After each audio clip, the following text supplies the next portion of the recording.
अस्सलाम वालेकुम। मेरा नाम डॉक्टर सबाहत ख़ान है। मैं डॉक्टर्स हॉस्पिटल लाहौर में as obstetrician gynaecologist and IVF consultant practice करती हूँ। अक्सर हमारी ज़िंदगी में कुछ ऐसी बातें हो जाती हैं या कुछ वाक़यात अचानक से ऐसे हो जाते हैं जिनके बारे में हमने सोचा भी नहीं होता और वो बस अचानक से हो जाते हैं और हम परेशान हो जाते हैं कि ये हमारे साथ क्या हो गया।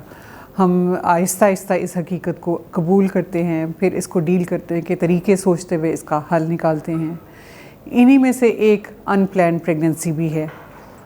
शादी के बाद कुछ कपल्स अपनी प्रेगनेंसी को बाज़ वजूहात की वजह से डिले करना चाह रहे होते हैं और नहीं चाह रहे होते कि फ़ौरन उनको प्रेगनेंसी हो, या ऐसे कपल्स जिनके बच्चे होते हैं और वो अपनी तरफ से फैमिली कंप्लीट कर चुके होते हैं और मज़ीद बच्चा नहीं चाहते, अचानक से प्रेगनेंसी हो जाए यानी अनप्लान्ड प्रेगनेंसी हो जाए तो वो परेशान हो जाते हैं। आज मैं बात करूँगी आपसे कि इस अनप्लान्ड प्रेगनेंसी से कैसे कोप किया जाए।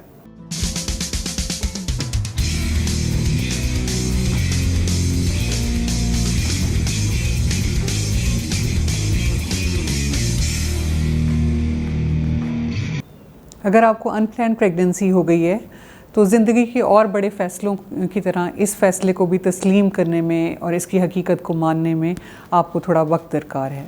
सबसे पहले तो इस हकीकत को तस्लीम कीजिए कि आप शॉक की कंडीशन में हैं। आप ना इसकी तवक्को कर रहे थे, ना प्लान कर रहे थे और अचानक से प्रेगनेंसी हो गई, और इस हकीकत को तस्लीम करने में आपको थोड़ा वक्त दरकार है। और अब आपको अगर जज्बात की शिद्दत की वजह से गुस्सा आ रहा है, परेशान है, फ्रस्ट्रेशन का शिकार हैं, तो बेहतर है कि अपने जज्बात का इजहार कीजिए। अगर हो सके तो अपने जज्बात को किसी डायरी में नोट डाउन कर लें। अपने आप को चंद दिनों का वक्त दीजिए और उसके बाद फिर दोबारा एनालाइज़ कीजिए कि आप इस प्रेगनेंसी के बारे में क्या सोचते हैं।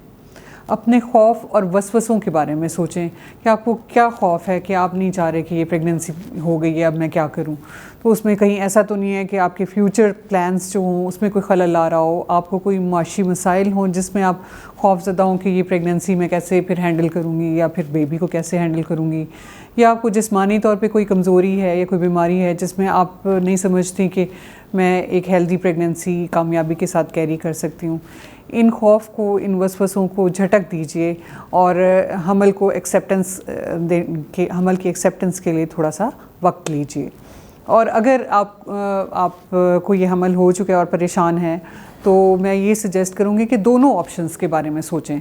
एक सोचें कि अगर आप ये हमल जो है इसे कंटिन्यू करती हैं, आप इस हमल को जारी रखती हैं और बाद में जब ये बच्चा पैदा होगा, आपकी गोद में बच्चा आएगा, आप कैसे उसे प्यार से उठाएंगी, वो बच्चा आपके लिए कैसे अहम होगा, इस चीज़ पर गौर कीजिए।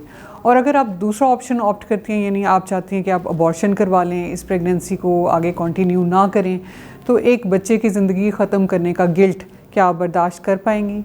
जब आप अबॉर्शन करवाएंगी उसके हफ्ते बाद, उसके महीने बाद क्या एहसासात होंगे?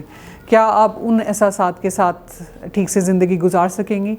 आप अगर इस खौफ में मुब्तला हैं कि माशी मसाइल हैं, मैं हैंडल नहीं कर सकूंगी, अभी तो मैं स्टेबल नहीं हूँ, मैंने अभी बहुत कुछ करना है और उसके बाद प्रेगनेंसी प्लान करनी है, तो एक बात याद रखें कि हर बच्चा अपने साथ अपना रिस्क खुद लाता है।